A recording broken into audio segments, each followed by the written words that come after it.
कि जो हम लोगों की सरकार थी 24 नवंबर वर्ष 2005 को सरकार बनी और तब से राज्य में कानून का राज है और हम लोग 20 वर्षों में विकास के काम में लगे हुए हैं।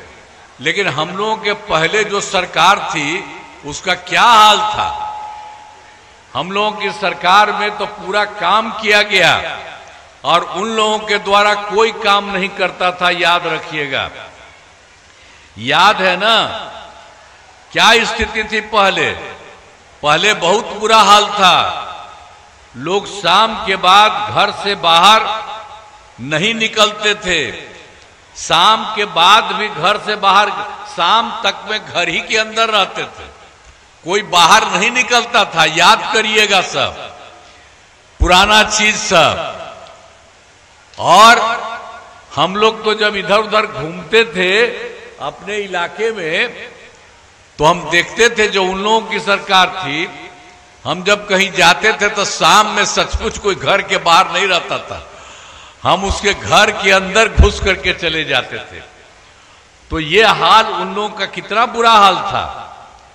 और उसके अलावे समाज में कितना विवाद होता था और कितना हिंदू मुस्लिम का झगड़ा होता था उन लोगों के टाइम में। अब पढ़ाई का क्या हाल था? बहुत कम बच्चे पढ़ते थे, अब बहुत कम पढ़ाई होती थी। पहले इलाज का पूरा इंतजाम नहीं था, इलाज का भी इंतजाम नहीं होता था। और सड़कें बहुत कम थी, जो थी उनका बुरा हाल था। अब बिजली बहुत कम जगह थी। अब बिजली का तो कोई हालत था जी, इवन पटना में 8 घंटा होता था, कोई मतलब था, सब कुछ नहीं। और उसका जब हम लोगों को मौका मिला तो हम लोगों ने सबके लिए काम किया। शुरू से ही बिहार के विकास का काम हो रहा है। अब किसी प्रकार के डर एवं भय का वातावरण नहीं है। राज्य में प्रेम, भाईचारा एवं शांति का माहौल है। पहले कितना उन लोगों के समय हिंदू मुस्लिम झगड़ा होता था, हम लोग इसको दूर किए। वर्ष 2006 से ही कब्रिस्तान की घेराबंदी शुरू की गई। बड़े पैमाने पर कब्रिस्तानों की घेराबंदी की जा चुकी। अब कोई झगड़ा झंझट नहीं होता। और उसके बाद जो हिंदू मंदिर में भी रात में कुछ इधर उधर कुछ लोग करता था, उसको देखते हुए हम लोगों ने इसके लिए भी आगे किया। 2016 में 60 वर्ष से पुराने हिंदू मंदिरों की घेराबंदी की गई, जिससे चोरी आदि की घटनाएं अब नहीं होती। अब किसी प्रकार हिंदू का हो मुस्लिम का हो, सब जगह ठीक रहा है। और सर्वप्रथम शिक्षा एवं स्वास्थ्य के क्षेत्र में विशेष ध्यान दिया गया। हम लोगों ने बड़ी संख्या में नए स्कूल खोले, नियोजित शिक्षकों की बहाली की, शिक्षा को बढ़ावा देने हेतु लड़के लड़कियों के लिए पोशाक एवं साइकिल योजना चलाई। जो हम लोग चला रहे थे तो उस समय हमको कहा कहीं करिए, हम कहा कि नहीं आप ही लोग चुन लीजिए। तो वो लोग सब मिलकर के इन लोगों में नियोजित शिक्षकों का अपने आप रखा और बढ़ावा देने हेतु लड़के लड़कियों के लिए पोशाक और साइकिल योजना चलाई। अब हाल ही में हम लोगों ने बिहार लोक सेवा आयोग के अंतर्गत हमने देखा कि वहां पर था 3 लाख से ऊपर। तो फिर हमने देखा कि नहीं और कुछ काम अच्छा करना चाहिए। तो हम लोगों ने बिहार लोक सेवा आयोग बीपीएससी के थ्रू हम लोगों ने सरकारी शिक्षकों की बहाली की बाहर से 2,58,000। अब उसमें जो पुराने लोग भी थे उसमें भी बहुत लोग शामिल हुए थे। तो उसमें पूर्व में 28,976 नियोजित शिक्षक सरकारी शिक्षक बन गए। बाद में हमको कहा कि इसमें आने की जरूरत नहीं है, आप लोग बहुत कम हुए हैं। इसलिए हमने कहा कि फिर सरकार ने तय किया है कि नियोजित शिक्षकों को बीपीएससी की परीक्षा देने की जरूरत नहीं है, उन्हें मामूली सी परीक्षा लेकर सरकारी शिक्षक बनाया जाए। तो वही करके हम लोगों ने 5 राउंड उसके लिए तय किया और 3 राउंड हो चुका है 3 परीक्षाओं का। तो अब तक कुल उन्हीं लोगों के बीच से हमने कराया। तो उसमें 2,62,000 नियोजित शिक्षक उन्हीं में से हो गया। अब बचा है मात्र 77,000 शेष बच गए हैं। तो 2 मौका और है, उसके लिए हम लोग कोशिश कर रहे हैं कि इसमें से भी जितना हो सके सब लोग हो। तो अब कुल मिलाकर सरकारी शिक्षकों की जितना हुआ, जो पहले हम लोग किए और बाद में उन्हीं लोगों के बीच में किया, तो ये दोनों को मिलाकर के 5,20,000 सरकारी शिक्षकों का हो गया। अब उसके बाद स्वास्थ्य सेवाओं में सुधार किया गया है। पहले स्वास्थ्य व्यवस्था बहुत खराब थी। प्राथमिक स्वास्थ्य केंद्र में इलाज के लिए प्रति माह कितना कम था, बहुत कम था उन लोगों के समय में। पहले वालों में सिर्फ 1 महीने में 39 मरीज थे और लोग जाते थे इलाज के लिए हर दिन, तक कोई 1 या 2 जाता था। इतना खराब था, मुझको इतना लगा कि इतना कम और लोगों को इलाज के लिए होना चाहिए, सब तरह से सबका सब तरह से ठीक होना चाहिए सबका। तो वो लोग तो कुछ नहीं किया था। तो हम लोगों ने वर्ष 2006 से ही अस्पतालों में मुफ्त दवा और इलाज की पूरी व्यवस्था की गई। अब जानते हैं, अब उनके तरफ से 1 महीना में तो मात्र 39 था, 39, और अब प्राथमिक स्वास्थ्य केंद्र में हर महीने औसतन जो हम लोगों ने शुरू किया तो 11,600 मरीज हो गया। और उसके बाद सब के सब जाकर चारों तरफ काम करता है। और उसके बाद भी क्या था, सरकार में 6 मेडिकल कॉलेज था। तो ये लोगों को 15 साल का मौका मिला, ये लोग कुछ किया, और पहले से 6 था, कुछ नहीं किया। हमने कहा कि और होना ना चाहिए भाई, तो इसी को करके हम लोगों ने तुरंत किया। तो उसके लिए तो हो गया, उनकी संख्या हो गई 12, और उसके बाद हर एक घर हर के लिए कर रहे हैं सभी जगह जिलों में। तो उसमें 27 जिलों में नए मेडिकल कॉलेज और बनाए जा रहे हैं। तो सब जगह के लिए सबके घर में मेडिकल कॉलेज बनेगा। अब लोग कुछ नहीं किए। और फिर राज्य में सड़कों पुल पुलियों का निर्माण कराया गया है। राज्य के सुदूर क्षेत्रों में 6 घंटे में, अब जो हम लोग पहले के लिए तो सब कर ही रहे थे, और उसी के लिए हम लोगों ने किया था सड़कों का पुल पुलियों का निर्माण। तो उसमें जो सबसे दूर वाला था उसको पटना आने में 6 घंटा हो गया था, 2016 में पूरा हो गया था। अब उसके बाद फिर हम और आगे कराते रहे, तब हो गया है सबसे दूर से पटना आने में 5 घंटा हो गया, सबसे दूर वाले क्षेत्र में। तो इसी तरह से सब काम कराया गया है। और उसके अलावे तो हम लोग पहले तो काम कर ही रहे थे। फिर 2015 में 7 निश्चय का काम शुरू कराए, बहुत काम हुआ। अब चाहे देख लीजिए, हर घर बिजली हो, हर घर नल का जल, हर घर शौचालय, टोलों को पक्की सड़कों, सब तरह का काम किया गया। और उसी के अलावे 2020 में भी हम लोगों ने 7 निश्चय 2 के तहत सभी योजनाओं पर काम चल रहा है, बहुत जगह काम चल रहा है। अब चाहे ग्रामीण सोलर लाइट हो, हर खेत तक सिंचाई का पानी हो, टेली मेडिसिन, बाल हृदय हो, सब तेजी से काम, एक एक तरह से सारा का काम सब कुछ सरकार की तरफ से किया जाता है। और उसके बाद 2020 वाला जो बता रहे हैं 7 निश्चय 2, उसमें हम लोगों ने यह भी तय किया था कि 10 लाख नौकरी और 10 लाख रोजगार हम लोग शुरू करेंगे। तो हो गया, 10 लाख युवाओं की सरकारी नौकरी हो गई, और जो 10 लाख रोजगार के लिए सोचा उसकी संख्या शुरू से ही बहुत अच्छे ढंग से होने लगा।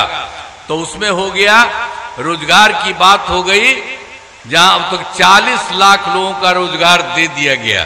तो आप समझिए 10 और 10 था 20, अब हो गया 10 और 40 50। अब 50 लाख युवाओं को सरकारी नौकरी और रोजगार दे दिया गया। अब जो सरकारी नौकरी वाला काम 10 हुआ, उसमें भी और बढ़ रहा, तो सब जगह बढ़ रहा है। तो हम लोगों ने तो अगले 5 साल के लिए, एकदम 5 वर्षों के लिए हम लोगों ने कर दिया कि 1 करोड़ युवाओं को नौकरी और रोजगार सबका किया जाएगा। ये सब भी काम कर दिया हम लोगों ने। और जान लीजिए, महिला सशक्तिकरण पर अब आपको ये सब काम तो किया ही, जो हम लोगों ने शुरू से ही किया, महिला सशक्तिकरण पर भी जोर दिया। और शुरू में ही हम लोगों ने तो काम किया 2006 में पंचायती राज संस्थाओं का निर्माण किया, 2007 में नगर निकायों का किया। तो हम लोगों ने वही तय किया था कि सब में 50% प्राथमिक व आरक्षण में इसमें महिलाएं होंगी, महिलाओं का यानी 50 जो भी रहेगा, चाहे जो पंचायत सरकार संस्थान हो या नगर निकाय हो, उसमें 50% महिला रहेगी और 50% पति रहेंगे। तो ये सब करते हुए हम लोगों ने शुरू करा दिया, 2016 से ही काम करना शुरू किया। और आप जानते हैं अब सबके तरफ से 50% आरक्षण हो गया शुरू में ही। अब आप जानते हैं उसके बाद 4 राउंड हो चुका है, सब तरह का 4 चुनाव जो हम लोग 2006 में किए थे पंचायती राज संस्था, उसका भी 4 हो गया। और 2007 में हम लोगों ने शुरू किया, उसका भी 4 राउंड हो गया, 4 चुनाव हो गया।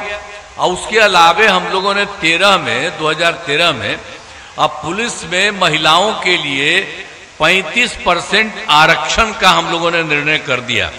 अब आप जानते हैं अब बिहार पुलिस में महिलाओं की संख्या तो इतनी हो गई, लेकिन जानते हैं देश के किसी भी राज्य में इतनी महिलाएं नहीं होती है, उतना ज्यादा नहीं होता है। अब 13 में ही हमने पुलिस में महिलाओं को 35% किया, वो हो गया। और दूसरा हम लोगों ने 2016 में महिलाओं को सरकारी नौकरियों में भी 35% का आरक्षण कर दिया। तो पूरे बिहार में, इसके बारे में आपको हम बताया पंचायती राज संस्था नगर निकाय का, लेकिन पूरे बिहार में स्वयं सहायता समूह की संख्या बहुत कम थी। और स्वयं सहायता समूह तो पूरे देश का था। हम जब केंद्र में रहते थे, कहीं जाते थे, देखते थे उनकी संख्या अच्छी। और जब पटना में शुरू हुआ तो हम भी गए देखने के लिए, तो देखा बहुत कम है। तो इसीलिए हम लोगों ने वर्ष 2016 में विश्व बैंक से कर्ज लेकर राज्य में स्वयं सहायता समूह का गठन किया और उसी को हम लोगों ने जीविका नाम दिया। तो जीविका दीदी भी कहते हैं, ये सब किया गया। अब जानते हैं जीविका दीदियों की संख्या हो गई है 1,40,00,000। हम लोग तो जब जानते हैं ये काम कर रहे थे तो केंद्र में मंत्री था कांग्रेस वाला, तो वो आया इसी देखने के लिए, कहा कि भाई आपको तो देश भर का था, तो बिहार में हुआ, कहा कि आप तो अच्छा किए। फिर हमसे पूछा तो हमने कहा कि हमने सारे महिलाएं रहती हैं, उनका नाम हमने जीविका दिया है और जीविका दीदी कहते हैं। तो वो लोग भी मेरा बात मान लिया, आप पूरे देश में भी आज जीविका कर दिया। तो सब तरह से सब सोचिए, हम लोग जीविका दीदियों के लिए कितना काम करते हैं, सबकी मदद के लिए सारा काम करते हैं। हर प्रकार से अभी तो और भी उनके सुविधा के लिए हम लोगों ने और ज्यादा काम किया। तो सब तरह से पूरे तौर पर हर प्रकार से हम लोगों ने पूरा का पूरा काम किया और सब तरह से। और उसके अलावे जो हम लोगों ने तो किया, आप समझ रहे हैं स्वयं सहायता समूह का देहात के इलाकों में, तो उसी तरह से हम लोगों ने देखा कि शहरी क्षेत्रों में कुछ नहीं था।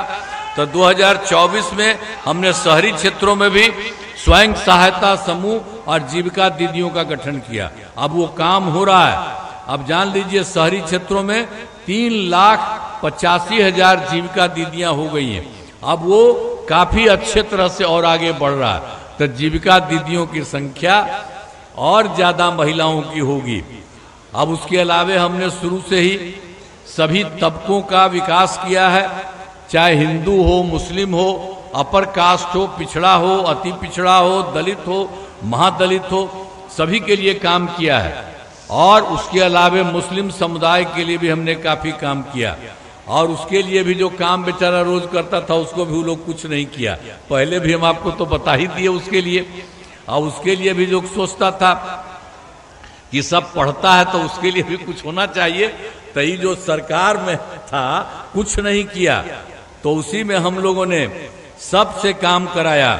मुस्लिम समुदाय के लिए भी हमने काफी काम किया है और मदरसों को सरकारी मान्यता दी, जिनमें शिक्षकों को सरकारी शिक्षकों के बराबर वेतन दिया गया है। सब तरह से हम लोगों ने मुस्लिम के लिए भी यही सब हम लोगों ने काम उन लोगों के लिए, मुस्लिम समुदाय के लिए भी किया। अब आप समझ लीजिए, हाल में हमने कुछ नए कदम उठाए हैं जिससे सभी को काफी फायदा होगा। सभी पंचायतों में विवाह भवन का निर्माण शुरू किया, जिस पर 4000 करोड़ रुपए खर्च होंगे। सिर्फ वृद्धजनों, दिव्यांगजनों और विधवा महिलाओं को मिलने वाली पेंशन की राशि कितना रही है? 400 रुपये हम लोग करते रहे, लेकिन अब उसको बढ़ा करके हम लोगों ने कर दिया है, उन लोगों के लिए 1100 कर दिया है। उससे बड़े संख्या में लोगों को फायदा होगा। और फिर इसके अलावे सब जगह बिजली का तो काम था ही नहीं, कहीं बाहर कुछ नहीं था, बड़ा मुश्किल था। इवन कि पटना में भी कितना होता था जी, मुश्किल से 8 घंटा ही सब होता था। तो हम लोगों ने सब काम करना शुरू किया, शुरू से ही शुरू कर दिया। और 2018 में हर घर बिजली पहुंचा दिया गया और सरकार द्वारा शुरू से ही बहुत सस्ती दर पर, थोड़ा सा, बहुत ज्यादा पैसा हम लोगों का लगा था, तो उन लोगों को थोड़ा सा पैसा उनको देना पड़ता था। तो उसके बाद हमको लगा कि नहीं, उन लोगों को कोई पैसा नहीं लगे, उन लोगों को हम लोग पूरा का पूरा बिजली मुफ्त दिया जाएगा। तब हम लोगों ने तय कर दिया है, अब लगभग सभी घरेलू उपभोक्ताओं को बिजली मुफ्त दी जा रही है। और उसके अलावा सरकार की तरफ से सभी इच्छुक लोगों के घरों पर सोलर लगाए जाएंगे। हम आप सब लोगों को कहेंगे, अब सब का तो कर दिया हम लोगों ने, आपके घर में अब मुफ्त में मिलता है, तो घरवा में आपको हम ऊपर बना देंगे, तो आपको तो ये मिलवे करेगा, आपको नीचे वाला, और ऊपर वाला भी बन जाएगा, तो आपको बहुत फायदा होगा। तो यहाँ जो लोग हैं याद करिएगा, सब लोगों को, सबको पूछ करके उन लोगों के घर में ये सब बनवा दीजिएगा, बहुत अच्छा हो जाएगा आप सब लोगों के लिए। तो इसी तरह से हम इन सब लोगों के लिए भी हर तरह से पूरे तौर पर हम लोग करते रहेंगे। अब उसके अलावे सारा सब कुछ काम किया। हर घर की एक महिला को रोजगार शुरू करने के लिए 10,000 रुपये की राशि दी जा रही है, और अब तक 1,21,00,000 महिलाओं को यह राशि दी जा चुकी है। और शेष महिलाओं को राशि देने हेतु तिथि निर्धारित कर दी गई है। जिनका रोजगार अच्छा चलेगा उन्हें 2 लाख रुपए तक की अतिरिक्त सहायता भी दी जाएगी। अब इसके अलावे हम लोग तो सब काम किए हैं, केंद्र से भी बिहार के लिए बहुत सहयोग किया जा रहा है। हम तो इसके लिए आदरणीय प्रधानमंत्री श्री नरेंद्र मोदी जी का नमन करते हैं। अब कितना काम किया है उन्होंने। अब ऐसे भी घूम घूम करके आते हैं, देखते हैं कि कहीं कोई दिक्कत न रहे, और सब कुछ भी देखते हैं, और केंद्र से भी मदद कर रहे हैं। ये सब कुछ हो रहा है, तो बिहार का कितना विकास हो रहा है।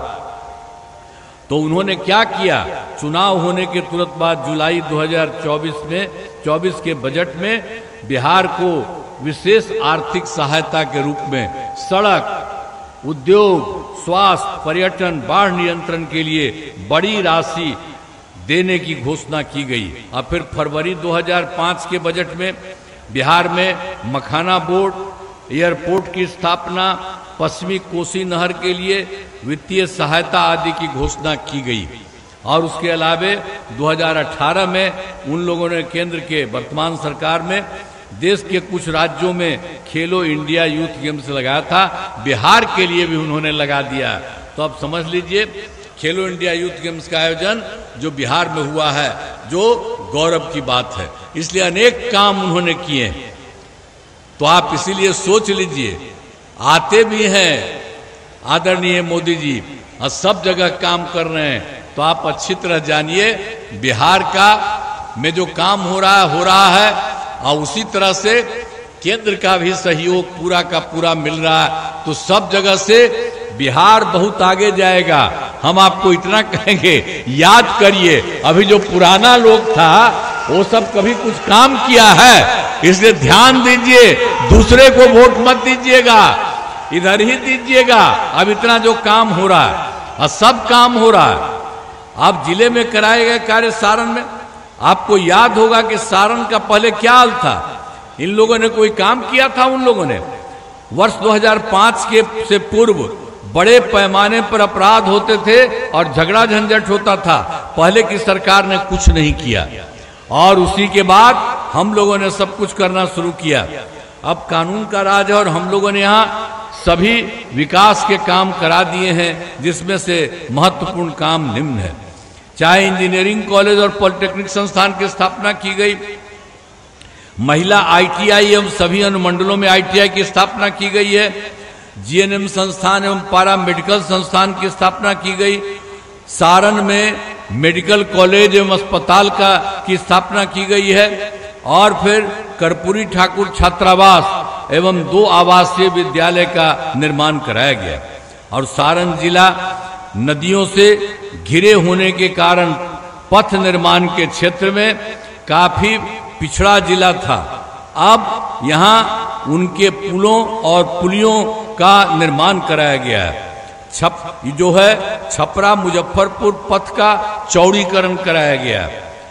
गंडक नदी के बंकरा घाट पुल का निर्माण कराया गया है और छपरा शहर में बाईपास एवं अन्य पथों का निर्माण कराया गया है। सारण जिले में 245, अब तो जो था पहले ये सब तो काम कराए हैं, तो यहाँ पर जो पंचायत सरकार भवन बनाए हैं तो उसके लिए भी तो हम सबको कहे थे कि भाई जहाँ नहीं बनाते हो तो बगल में करो, तब शुरू हो गया। तो सारण जिले में 245 पंचायत सरकार भवनों का निर्माण किया। तो बचे हुए पंचायत सरकार भवनों का काम अब तेजी से चल रहा है, इसी साल पूरा हो जाएगा, सबका किया जाएगा। अब वर्ष 2024 के दिसंबर और 2025 के जनवरी फरवरी माह में मैंने प्रगति यात्रा के दौरान सभी जिलों में जाकर विकास कार्यों को देखा और जो कमी रही उसे पूरा करने के लिए हम लोगों ने पूरे बिहार में 430 नई योजनाओं की स्वीकृति दी। तो इसमें सारण जिले की 7 योजनाएं शामिल हैं। इन सभी योजनाओं पर काम चल रहा है और वो हम जब सब जगह गए थे वहाँ बैठते थे और लोगों को बताते थे कि भाई हम सुने हैं और जानते हैं इतना, अगर आप लोगों को लगता है आप बताइए। तो जहाँ कहीं भी कुछ कहे उसको भी हम लोगों ने जोड़ दिया। तो इतना सब कुछ हो रहा है। तो आपके सारण जिले में 4 योजनाएं शामिल हैं। तो इन सभी योजनाओं पर जो हम बता रहे हैं काम चल रहा है। अब जिसमें देखिए छपरा शहर में एलिवेटेड पथ का निर्माण शुरू किया गया है। छपरा शहर में 4 नए रेल ओवरब्रिज का निर्माण शुरू किया गया है और एकमा से डुमाई गढ़ पथ का चौड़ीकरण किया जा रहा है। एकमा मसरफ पथ का चौड़ीकरण शुरू किया गया है।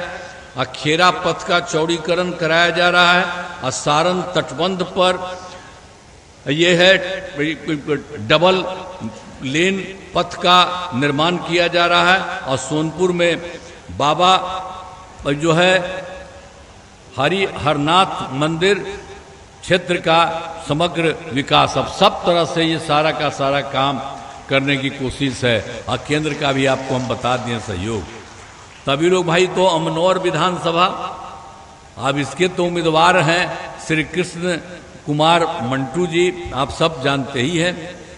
इस इलाके में कराए गए कार्य देखिए, अब आप जान लीजिए कि अमनौर विधानसभा क्षेत्र में अनेक काम कराए गए हैं, जिनमें सामुदायिक स्वास्थ्य केंद्र का निर्माण कराया गया है, पथों एवं पुलों का निर्माण कराया गया, जिसमें सारण तटबंध पर सड़क का निर्माण कराया गया है और अमनौर तरैया से सिमरी बांध पर सड़क का निर्माण कराया गया है। और इस विधानसभा क्षेत्र में 375 ग्रामीण सड़कों तथा 4 पुलों का निर्माण कराया गया है। इस विधानसभा में 4 विद्युत उपकेंद्र एवं 8 कृषि फीडर का निर्माण कराया गया है और तटबंध निर्माण एवं सिंचाई सुविधाओं का विकास, जिसमें पश्चिमी गंडक नहर प्रणाली का जीर्णोद्धार कराया गया है। इसी प्रकार तरैया विधानसभा क्षेत्र में विकास के सभी काम करा दिए जा रहे हैं। अब आप जान लीजिए, हम लोग तो इतना कर रहे थे, अब उसके बाद जो पहले वाला था वो सब क्या किया था। वर्ष 2005 से पूर्व बिहार ऐसी हालत में था उन लोगों का कि लोग परेशान थे, पूरे राज्य में डर एवं भय का माहौल था, समाज में विवाद होता था, न सही ढंग से पढ़ाई की व्यवस्था थी, न इलाज की, न बिजली की, न सड़क की। पहले वाली सरकार ने कुछ काम नहीं किया। इसलिए याद रखिएगा, उन लोगों को कभी वोट मत दीजिए, सब लोग कुछ नहीं काम किया है। और उसके बाद यहां पर काम हुआ, जब से हम लोगों की सरकार बनी है तब से कानून का राज है, कोई झगड़ा झंझट नहीं होता है, सभी के लिए काम किया, चाहे हिंदू हो, मुस्लिम हो, अपर कास्ट हो, पिछड़ा हो, अति पिछड़ा हो, दलित हो, महादलित हो। इन दिनों काम को और आगे बढ़ाया जा रहा है। आगे बिहार में और ज्यादा काम होगा तथा जहां जो भी कमी रहेगी उसे पूरा किया जाएगा और देश की प्रगति से बिहार महत्वपूर्ण योगदान देगा। अब इसके बाद तो देख लीजिए, यहां पर एनडीए के उम्मीदवार मौजूद हैं। अमनौर से बीजेपी के उम्मीदवार श्री कृष्ण कुमार मंडू जी, तो हम आप कहेंगे कि इनको साफ लोग वोट दीजिए। बहुत जरा हाथ उठा के बताइए, पूरा वोट दीजिएगा ना? अरे पीछे भी कहा सबका, ठीक है, इनको पूरा दीजिएगा। अब सभी से हमने अनुरोध कर दिया है कि वोट देकर भारी मतों से विजयी बनाइए। तो आप जान लीजिए, हम तो यही कहेंगे कि पूरे तौर पर बनाइए। और जानते हैं, बिहार जो केंद्र का सहयोग मिल रहा है, अब बिहार बहुत आगे बढ़ेगा और देश में ये विकसित राज्य रहेगा, बहुत अच्छा बनेगा। इसलिए आप सब लोगों ने कह दिया है, मैं आपको बधाई देता हूं। एक बार फिर हाथ उठा के कह दीजिए, बहुत बहुत धन्यवाद। आज देखिए हम कर दिए, अब हथवा उठा के एक बार बता दीजिए इनको खूब वोट देगा, बहुत अच्छा से न दीजिएगा। तेरी शब्दों के साथ आप सबको मैं बधाई देता हूं, आप सबका मैं धन्यवाद देता हूं। इन्हीं शब्दों के साथ मैं अपनी बात समाप्त करता हूं। बहुत बहुत धन्यवाद।